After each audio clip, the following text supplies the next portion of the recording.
Okay. Okay, and now we're moving from the trumpet lesson onto the bass lesson. Steel Tuesday, the 23rd. Um, and Dr. Pri, what we're dealing with right now is that David is in his final week of quarantine, so we cannot do in person, of course. So I'm going to try to do more conceptual stuff, just explain kind of what the bass is like. So let's go. David, you said you have more of an interest in like electric bass. Yeah, an electric. My sister, she has a bass guitar right now. She's actually taking lessons herself. Of course, had it not been for that, I would have been able to take the bass guitar that our friend was giving Yeah. away. But yeah, it would be interesting to learn the basics, or even like if it's the same principle with the bass that you got there. I could learn from Yeah, that yeah, as of well. course. When it comes time, we can do that. And there's actually an extra bass I have access to. So that might work out pretty well. And you mentioned that like they actually are pretty closely related.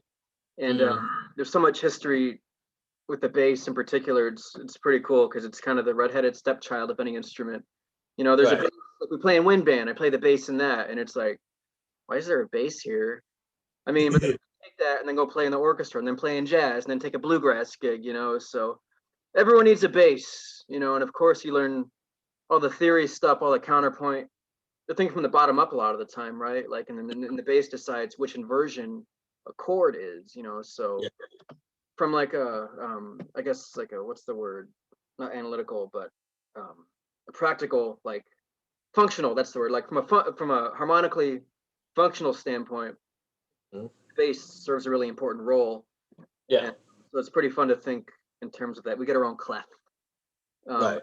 so double bass comes from its own kind of family of instruments. You think in a string orchestra, there's the violin, the viola, and the cellos who need to shut up. And then there's the bass, who's that's mean. Um, so they call it the double bass because it's actually doubling the cello line. And Mm, technically, the double bass is a transposing instrument. So how it's written on the bass clef will actually be sounding a full octave below that because it's a perfect octave. There's no need to really do much math about it. But technically, you know, no one really makes a big deal out of it. But if you were to hit like C4 on a piano, mm. you know, that'd be like the same thing. It'd be like, what if that C was C3? So that's all that means. So that's why it's double bass. Called double bass, Okay. transposing an octave, and because it doubles the cello. So, and then it comes from a slightly different string family called the gamba family. So there's like the viola da gamba, and it was never standardized. Like a violin is like so many inches, you know, and a cello and a viola is so much, but the bass can vary like 2.5, 3 inches sometimes. And that's a big deal. And there's a Yeah. couple different sizes, so it's from double bass to double bass. It can be very different. And I'm a small guy, so I play like kind of a smaller bass. But then my teacher, Chris, has this huge, like big German kind of thing. So it's pretty interesting. You know, you can kind of get into the dorky sociology stuff. But Yeah. and then so that's the and that's okay. That's the bass, and then you get into different strings and stuff. You can have back in the day they had gut strings. Are you familiar with that? Cut string. So Uh, like right now we have these steel strings, so it's like wrapped, you know, yeah. hard steel and it's flat. And Yeah. but you know, up until the 1920s, before that, they didn't have that technology, so they would Mm, actually take as gruesome as it is, the intestines of sheep or lamb or other small animals that I guess were misbehaving, and they would take them and clean them out and then wrap them up really tight. And that's actually they still like harp strings are made out of that same thing. Um, wow. I don't know if that I'm thinking out loud now. I don't know if that's what they did with pianos. Um, but yeah, so it's actually they call it cat gut, like kitty kitty, but no, it's never a cat, but some kind of Wow. ruminating animal, you know, that eats grass and ferments cud and all that.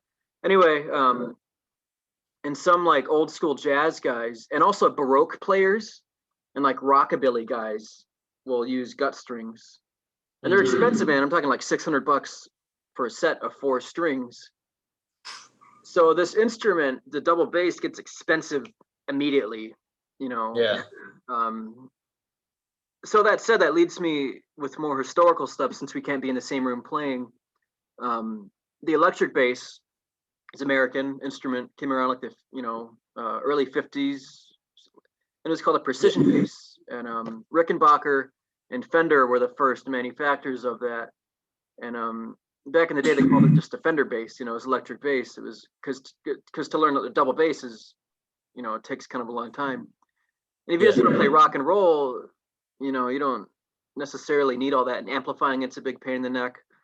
And so they came up with the electric bass. They called it the Fender bass. And the first bass is called the precision bass, or the P bass for short. And that's still excellent, very durable instrument. It's stood up for decades. And sometimes still wound up with flat strings. So whatever, long story short, the electric bass is kind of an abbreviated, more user-friendly version of the double bass. Right. And it's the same. And it's tuned in fourths. And the other, as I mentioned before, like the string instruments, the cellos and the violins are tuned in fifths. So if you think kind of, abstract for a moment, you think like the circle of fourths and then the circle of fifths, it's the same information, but it's just looking at it from a different perspective. It's like the same cycle, same wheel turning around like a clock. And a lot of classical oriented players will think in terms of fifths. You have the cadences baked right in, okay, oh, I'm in C, G, D, D, what's after G, A, and then so on forever. But going the other way, it's going down, and that's how the bass is tuned. So it goes E, A, D, G, or I'm thinking about the wheel now. Going backwards, it'd be like E flat, E, and then up a fourth is an A. The fourth of A is D, and the fourth of D is G. And so that's the grid. Okay. And so on a trumpet you have, or I guess like any wind instrument, you have the partials, right?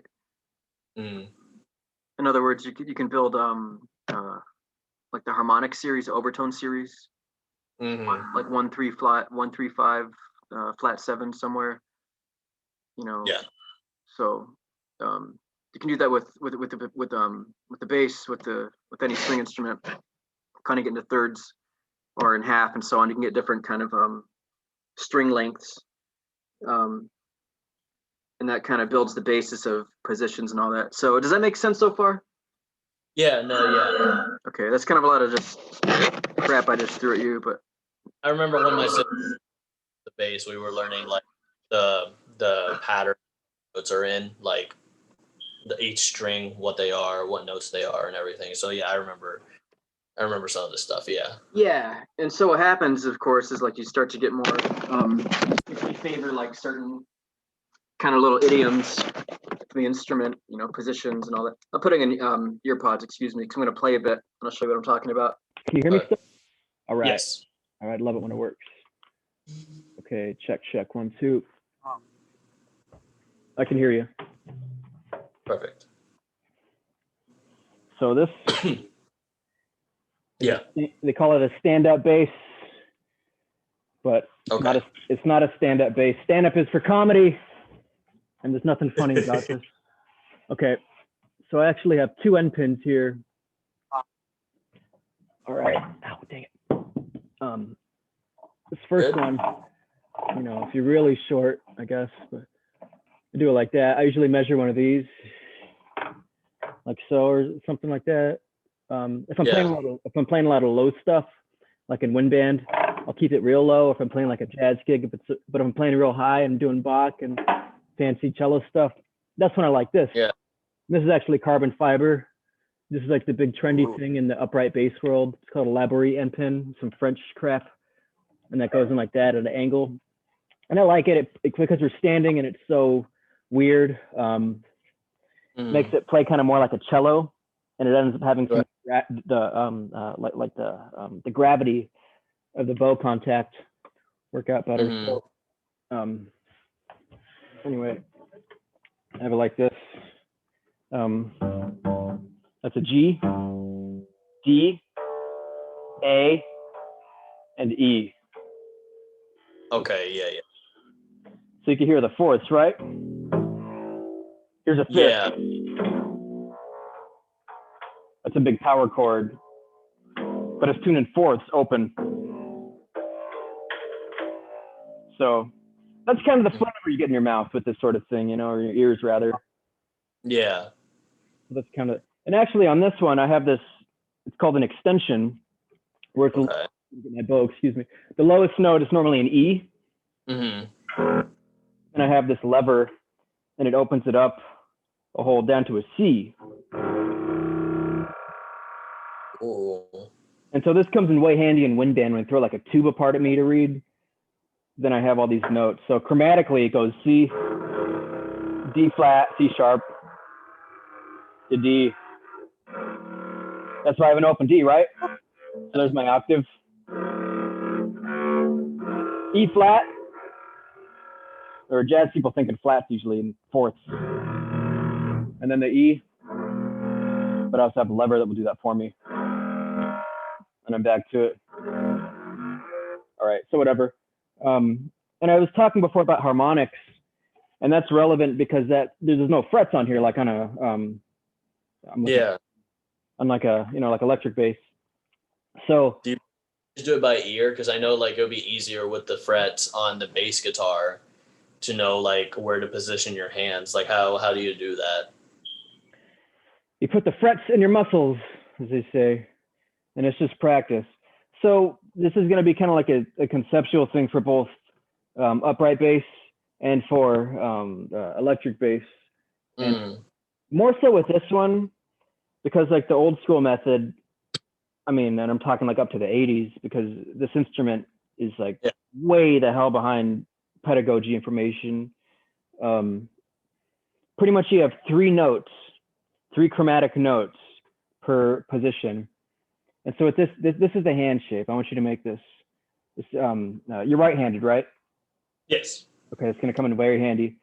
Oh wait, well, I'm left-handed, but if anything, I'll probably play with my left hand then. I think not. Okay, now you got me thinking. You're probably gonna want to score an electric bass at some point, right?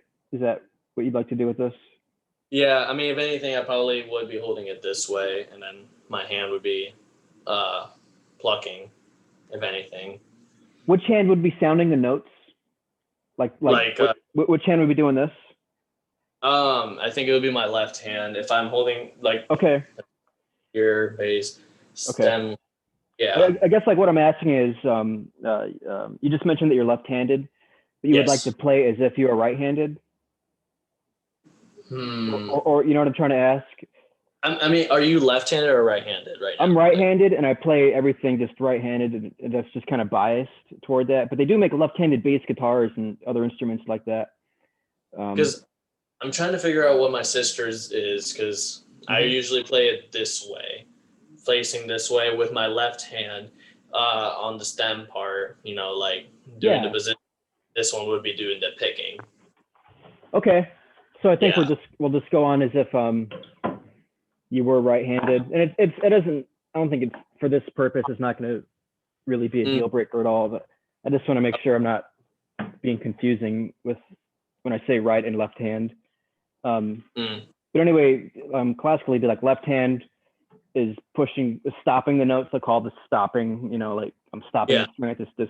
So left hand stops the notes. Right hand produces the notes. You know, so basically it would be the way that you're playing right now, which is exactly. Yeah, I just wanted to make, because it might be confusing over Zoom. You know, left to get switched around. So okay, whatever, that's settled. So anyway, 3 notes per hand position. And I'm trying to have some contrast, like maybe against my shirt, it's dark. The tendency is to like want to do like one note. Let me move the camera. Hang on.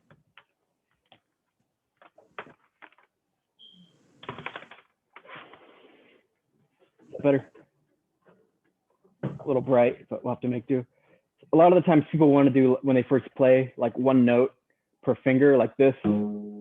Yeah. And that's wrong. That's so wrong. Because what happens is on this instrument, the stretch between your fingers can be so large. Yeah. You can really hurt yourself with this instrument. And I've dealt with a lot of stuff and fit now and yoga and all this crap, because this instrument is brutal, man. Like, and it You have to. I don't. I'm sure trumpet's no joke either, but like, there's something Yeah. you're using really large muscle groups, and everything has to be just right. So I think you're wise for wanting to start with electric bass. That's why they whatever. Okay, so Yeah. here's the hand position. You can see that I have these two fingers, my middle finger and my ring finger, kind of together, and these Right. other fingers are there's a little bit of space between them. And the way this works, it's as if you're having only 3 fingers in your mind. Like I mentioned, there's only 3 notes per chromatic position. And so it's going to look like this. So there's this finger pushing down. The first finger, my pointer finger, pushes down there. Okay. And then my second finger also gets its own note. Anytime I have a note, or excuse me, I'm pushing this note, this finger is also pushing down so that it can kind of distribute the workload. Makes sense. Yeah. And for the final third position of these, 3-note chromatic positions, these 2 fingers, my ring finger and my pinky finger, will be acting as one unit. Okay. So because this pinky finger is closest to the edge of this, like I'm actually, like these 2, 1, 2, 3. You know what I mean?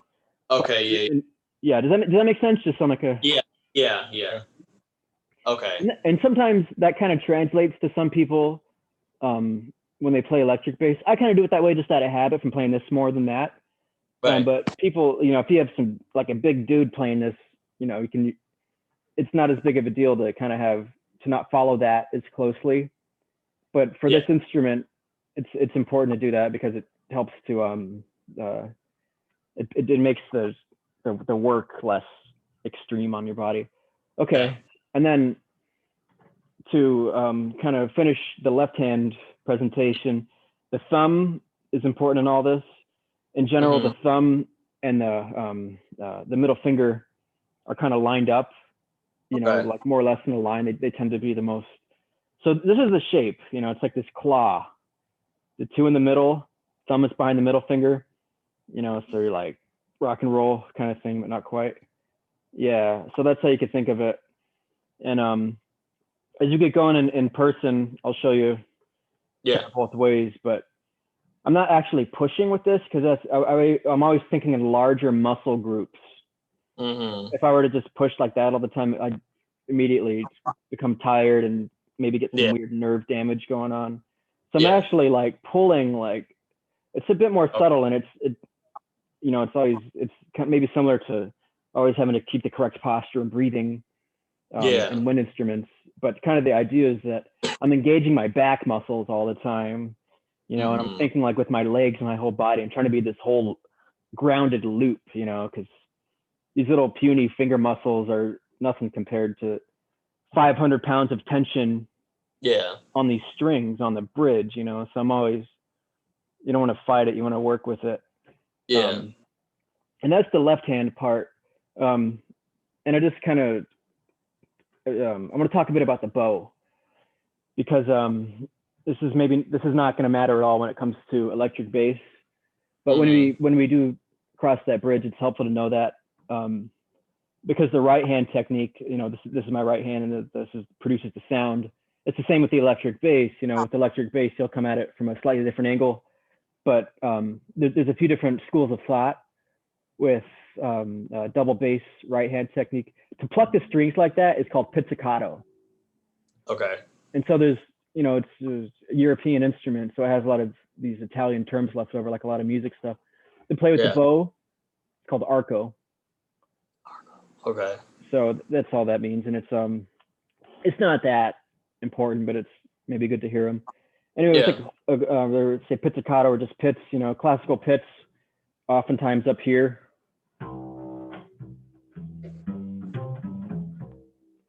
And it produces this nice kind of warm, mellow tone. Then I guess there's the Bartok pizzicato, which is a pretty funny thing. It's like a big slat, and it's notated as a plus over a note, and it's gonna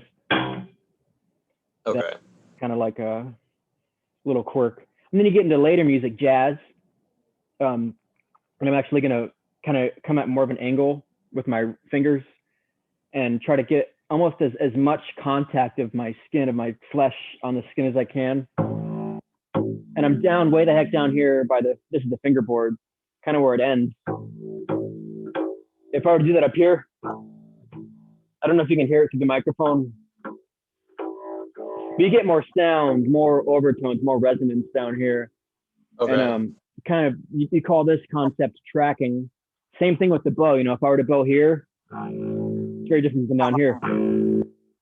Yeah. So I think of it almost like as like a painter's palette, you know, of color, and you can kind of blend different color sounds and stuff. And so, but anyway, to start, you know, it's I'll play a scale just like with the jazz style.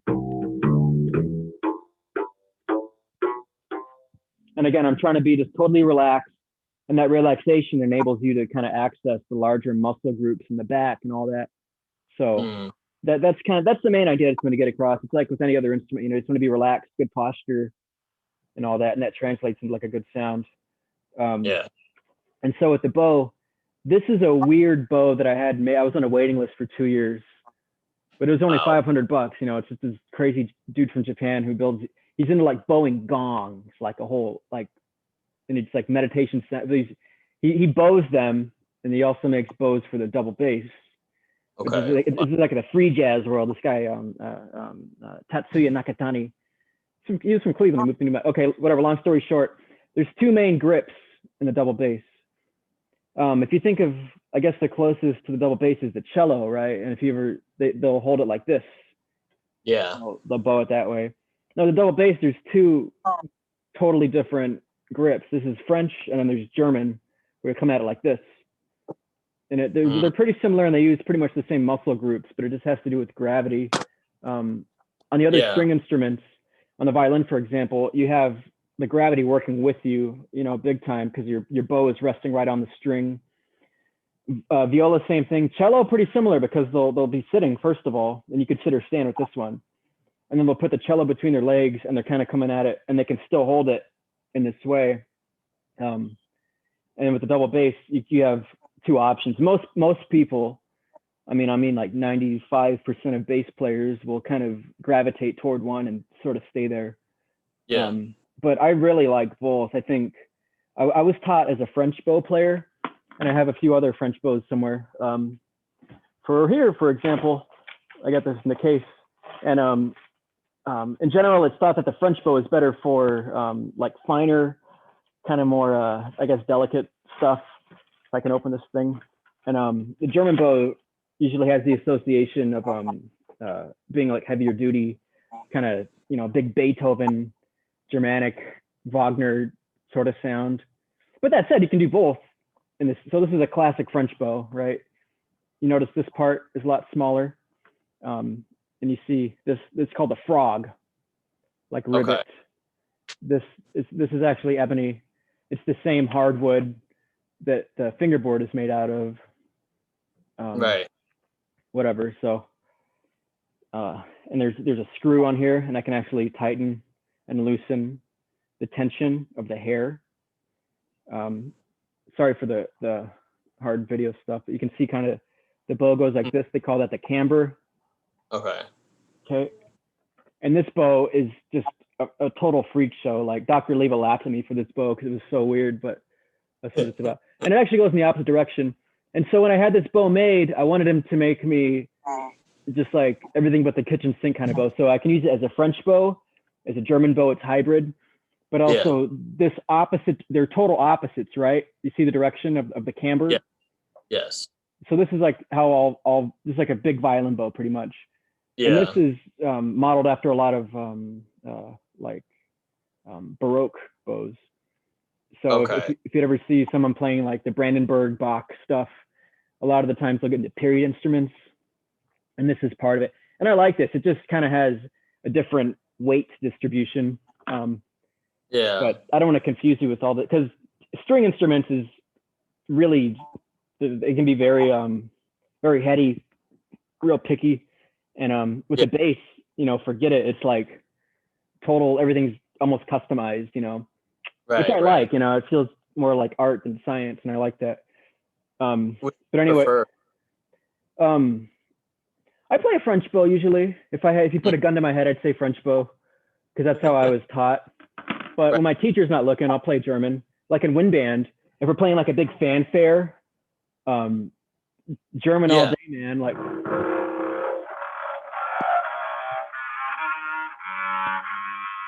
people think it looks cooler too. But then I'll play with this bow. Doesn't that sound different? Yes, I do hear it.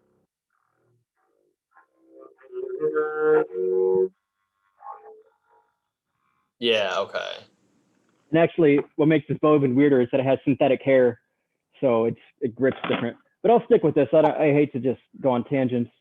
Hair? Pardon me? So the other one doesn't have real hair?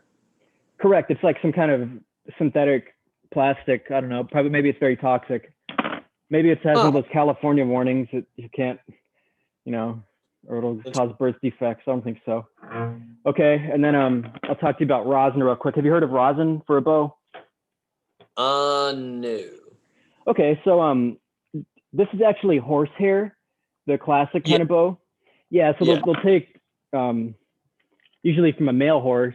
It has to do with so it doesn't pee on itself. I guess that's the thing. So anyway, they get a fresh lock of hair and then clean it up, comb it out. See, I have a comb. Oh. And I'll sometimes try to clean it up. And so rosin is it's like a processed tree sap, usually from an evergreen family. I think it's usually like some kind of pine rosin. Somehow, if you've ever seen like kind of pine tree, it's oozing out and it has this.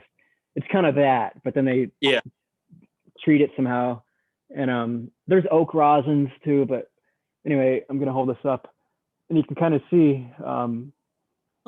It's like that. All the string players use some kind of rosin. This is dark, and there's a million kinds of brands, and you can get real fussy about it. But I like this stuff. It's dark, and it kind of does the trick.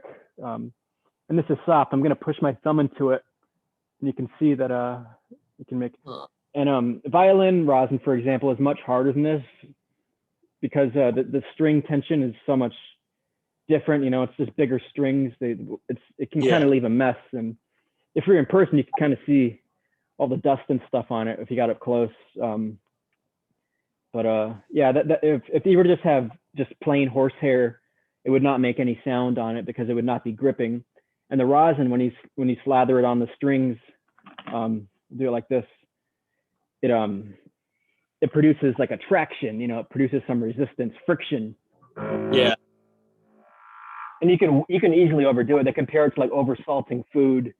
Like this is too much rosin and you have to comb it out. And so that's the bow part of it. I'm checking the time, excuse me. All right, let's call it that. That's good. You got a class right now. So that's a good start. And then a lot of the stuff, I think if you can find an electric bass, I wish I had one. I don't even have one. Yeah. I'll look into it then. Yeah. Okay. Cool. Well, we'll see you Thursday. Probably not. When are you off quarantine? 26 is my last day. Okay. I'm going to stop the recording.